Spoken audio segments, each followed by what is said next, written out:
Assalamualaikum warahmatullahi wabarakatuh. Nama Nurhana Nazira binti Halil Anwar dari kelas IC 2201A, kod matriks 2020853026. Hari ini saya akan menceritakan tentang makanan syurga iaitu daging lembu. Isi saya yang pertama ialah konsep daging lembu di syurga.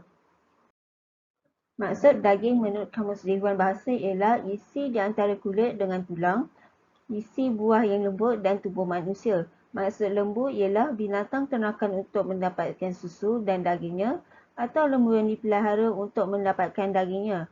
Berdasarkan hadis Sahih Muslim, terdapat seorang Yahudi ataupun paderi datang kepada Nabi Muhammad SAW dan bertanya kepada baginda, apakah makanan yang akan dihidangkan ketika mula-mula memasuki ke dalam syurga? Maka Nabi Muhammad SAW menjawab, hati ikan. Kemudian Yahudi tersebut bertanya lagi, apakah makanan selepas itu? Baginda menjawab, kemudian daging lembu yang disembelih untuk mereka daripada setiap sudut syurga. Imam Nawawi berpendapat bahawa daging adalah antara makanan yang tidak selalu dihidangkan dan dimakan oleh penghuni syurga. Tapi daging lembu akan dimakan pada waktu siang di syurga. Daging lembu ialah antara makanan yang akan disajikan kepada penghuni syurga ketika mula-mula memasuki ke dalam syurga. Ia merupakan perumpamaan tetamu datang ke rumah yang bermaksud penghormatan kepada penghuni syurga masuk ke dalam syurga. Isi saya yang seterusnya ialah asal-usul daging lembu di syurga. Berdasarkan Al-Quran Surah Al-Baqarah ayat 70 hingga 71, lembu betina yang diceritakan di dalam surah berikut digunakan sebagai mukjizat Nabi Musa. Kaum Nabi Musa menyuruh baginda untuk meminta pertolongan daripada Allah tentang kematian seorang lelaki kaya. Mereka disuruh oleh Allah untuk mencari seekor lembu betina yang tidak pernah digunakan untuk sebarang pekerjaan. Lembu betina yang mereka jumpai adalah milik seorang anak yatim yang kematian ibu bapanya, dan lembu tersebut merupakan wasiat yang ditinggalkan oleh ibu bapanya. Mereka membeli lembu betina tersebut dan menyembelihnya untuk digunakan sebahagian ekornya dan melibaskan ke sebahagian badan si mati. Kemudian si mati bangun daripada mati dan memberitahu siapakah yang membunuhnya. Menurut tafsir Al-Qurtubi menyatakan bahawa Allah memerintahkan kaum Bani Israel menyembelih lembu betina kerana lembu merupakan sembahan nenek moyang mereka yang sekaligus menghina apa yang mereka sembah dan agungkan. Seterusnya, isi yang ketiga ialah ciri-ciri fizikal daging lembu di syurga. Berdasarkan surah As-Surah ayat 22 yang bermaksud, dan kami berikan kepada mereka tambahan berupa buah-buahan dan daging dari segala jenis yang mereka ingini. Menurut Syekh Mahir Ahmad Asyufi menyatakan bahawa penghuni tidak mempunyai batasan sama ada dalam memilih makanan mereka ingini, termasuklah daging lembu. Mereka bebas memilih daging lembu daripada pelbagai jenis bentuk, rasa, jenis, jantina dan sebagainya. Sebagai contoh, mereka bebas untuk makan daging yang lebih lembut atau daging yang lebih keras.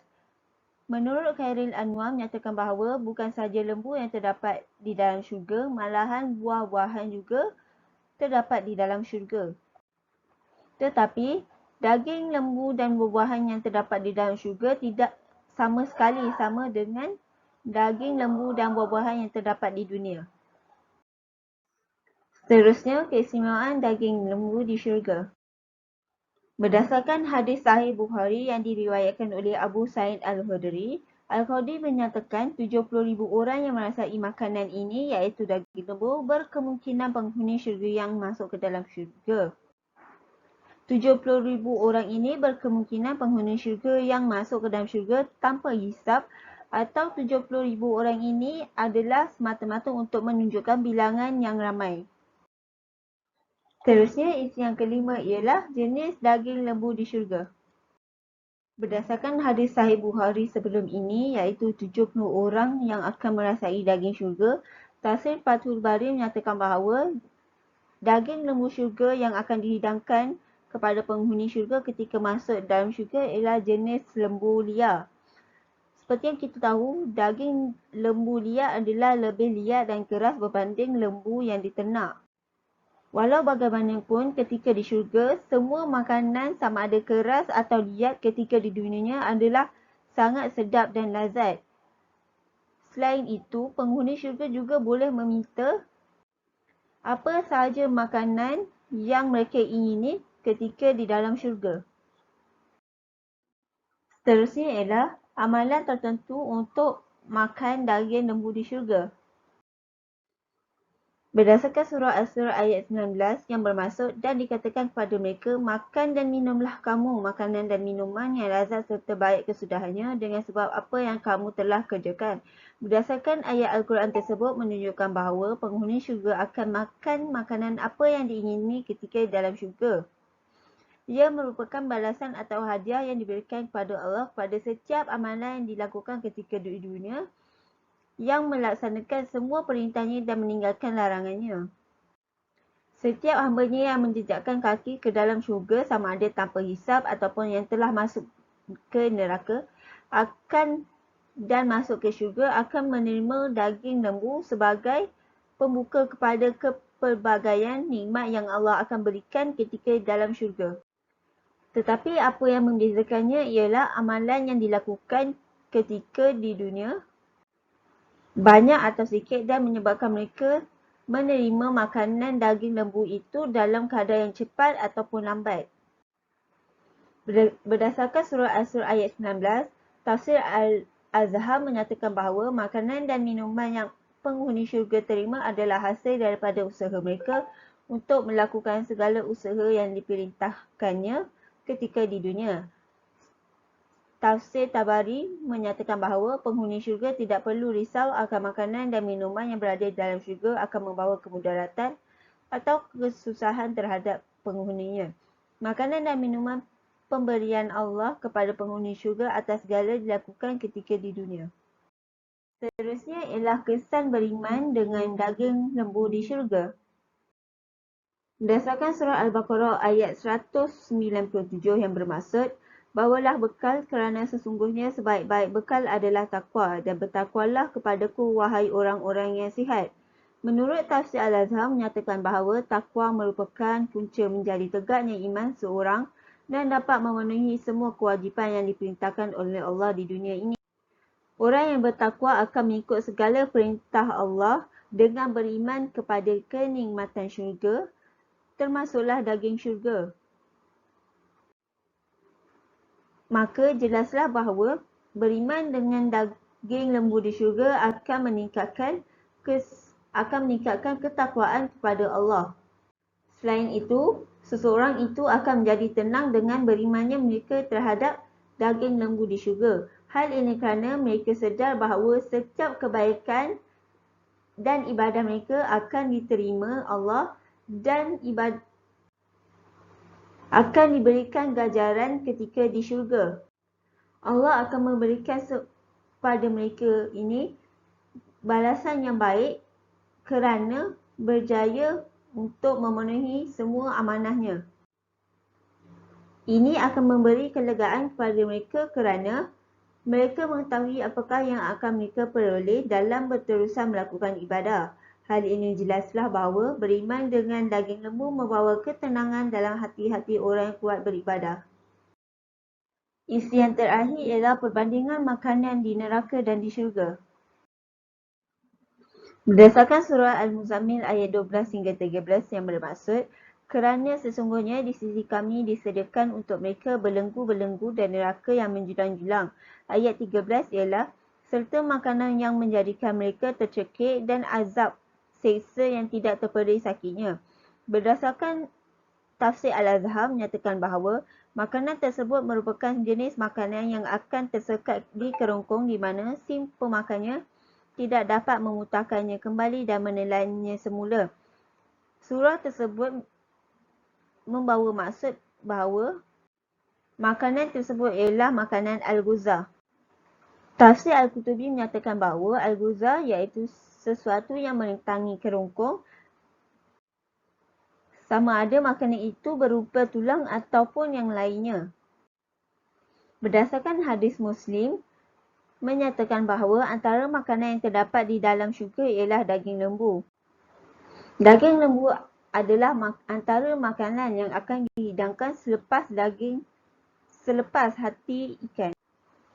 Menurut Sahih Muslim bahawa daging lembu disamakan sebagai perumpamaan tetamu datang ke rumah yang bermaksud penghormatan kepada penghuni syurga masuk ke dalam syurga.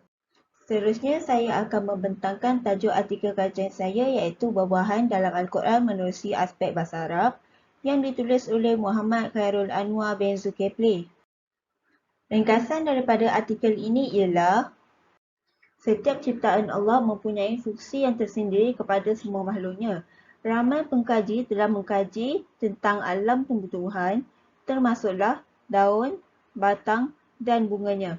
Sebelum saya menceritakan dengan lebih detail, buah-buahan dalam kamus Dewan bermaksud bahagian tumbuhan yang terjadi daripada bunga atau putik, biji yang agak besar dan keras dan memacam benda bulat. Buah-buahan ialah buah tiruan atau bermacam-macam buah atau berbagai-bagai jenis buah. Artikel ini membincangkan tentang buah-buahan yang terdapat di dalam Al-Quran seperti buah tin, buah zaitun, anggur, pisang dan delima serta kurma. Aspek lain yang dibincangkan dalam artikel ini ialah aspek bahasa Arab yang digunakan di dalam Al-Quran. Perkataan az-zaitun dan ar-rumman di dalam Al-Quran menunjukkan secara khusus kepada kemuliaan dan kelebihan buah zaitun dan delima. Seterusnya, kita pergi kepada isu yang dibawa oleh artikel ini. Seperti yang saya sebut sebentar tadi, terdapat 6 jenis buah-buahan yang disebut dalam Al-Quran dan khasiatnya. Buah-buah tersebut mempunyai banyak khasiat dan memberi manfaat kepada manusia dan haiwan. Khasiat delima ialah anti radang, antioksidan, mampu mencegah kanser dan Alzheimer. Selain itu, ekstrak buah delima juga mampu merawat recurrent staphylococcus stomatitis. Selain itu, isu yang dibawa dalam artikel ini ialah perkataan yang digunakan yang menunjukkan buah-buahan di dalam Al-Quran. Sebagai contoh, buah tin. Dalam Al-Quran, buah tin mempunyai dua maksud, iaitu sejenis buah dan tempat di mana buah tin itu sendiri banyak ditanam suatu ketika dahulu, iaitu di Syam. Selain itu, pengkaji mendapati bahawa banyak isu yang menarik yang dapat dikaji dalam artikel ini. Berdasarkan surah Al-Waqiah ayat 29 yang bermaksud dan pokok-pokok pisang yang tersusun rapi buahnya. Tafsir Al-Qutubi menyatakan bahawa ayat tersebut membawa maksud kepada pohon besar yang berduri atau pokok pisang itu berada di dalam syurga tapi durinya dibuang. Menurut Sumayyah, terdapat satu golongan iaitu golongan tangan kanan yang dikenali sebagai Ashab al-Yamin. Ashab al-Yamin ni dia merupakan antara golongan yang terbaik dan menjadi penghuni syurga. Beliau menyatakan bahawa pokok bidara dan pokok pisang yang terdapat di syurga mempunyai buah yang sangat lebat sehingga tidak nampak batangnya. Seterusnya, sumbangan artikel. Berdasarkan surah Al-An'am ayat 99, tafsir Al-Azhar menyatakan bahawa ayat tersebut menunjukkan Allah menyuruh manusia memerhatikan jenis buah yang diciptanya. Allah mencipta pelbagai jenis buah yang mempunyai rasa yang sama tetapi mempunyai bentuk yang pelbagai dan mempunyai bentuk yang sama tetapi mempunyai rasa yang lain. Siti Aisyah Yusof menyatakan bahawa kebaikan kurma ialah kurma mampu menangani tekanan emosi seseorang daripada menjadi lebih teruk. Seterusnya, ulasan terhadap artikel. Artikel ini banyak menyebut tentang kebaikan dan khasiat buah yang terkandung di dalam Al-Quran. Para pembaca akan memperoleh banyak manfaat daripada artikel ini.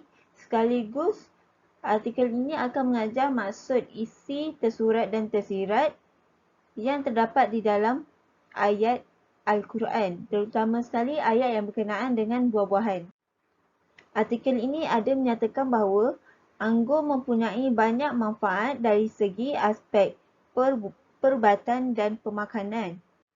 Khasiat anggur ialah anggur mampu memproses penghadaman yang baik dan menjadi pencegah kepada sakit jantung.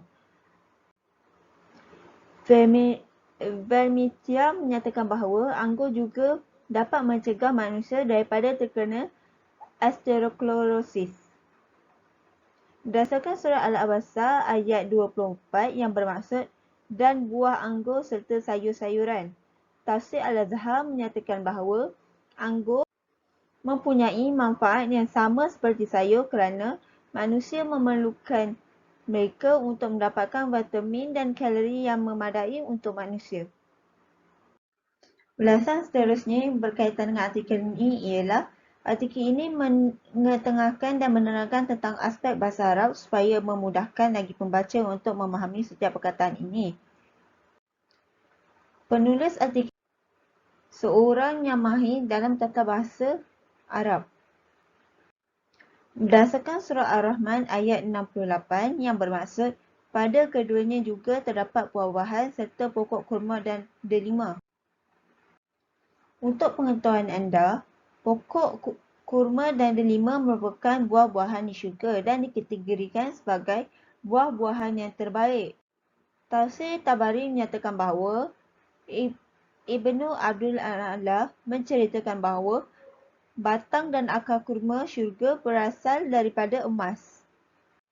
Ini menunjukkan bahawa kurma dan delima itu sendiri mempunyai keistimewaan di syurga. Seterusnya, isu yang memberi impak kepada pengkaji ialah buah menjadi makanan syurga. Terdapat buah di dunia yang mempunyai persamaan dengan makanan di syurga, tetapi makanan di syurga adalah lebih lazat dan berkhasiat berbanding makanan di dunia. Terdapat beberapa ayat yang memberi bayangan kepada umat Islam tentang makanan yang bakal diperolehi ketika di syurga. Sebagai contoh, surah Al-Waqi'ah ayat 20 hingga 21. Menurut Tafsir At-Tabari, menyatakan bahawa Abu Ja'far berkata, penghuni syurga akan dilayan oleh para pemuda sambil dihidangkan dengan pelbagai jenis buah yang mana penghuni bebas untuk memilihnya. Ayat ini memberi gambaran jelas bahawa nikmat Allah banyak diberikan kepada umat Islam yang istiqamah dalam mengikut perintahnya dan meninggalkan larangannya. Gambaran buah di syurga adalah sangat sedap dan lazat yang tidak dapat menandingi makanan di dunia. Pengkaji memperolehi banyak maklumat baru daripada artikel ini. Maklumat baru yang saya perolehi daripada artikel ini ialah berkaitan dengan buah zaitun. Menurut Hasanah, bahasa saintifik untuk buah zaitun ialah Olea Europea dan tergolong dalam kumpulan Oleaceae iaitu antara buah yang mengeluarkan minyak. Menurut Al-Quran, buah yang pertama yang wujud di dunia selepas banjir taufan besar Nabi Nuh ialah buah zaitun. Buah zaitun mempunyai banyak kelebihan dan mampu menyembuhkan penyakit dalaman dan luaran manusia. Antara kelebihan buah zaitun ialah buah zaitun mempunyai antioksidan dan dapat mengelakkan kanser. Okey, itu sahaja daripada saya. Sekian, terima kasih.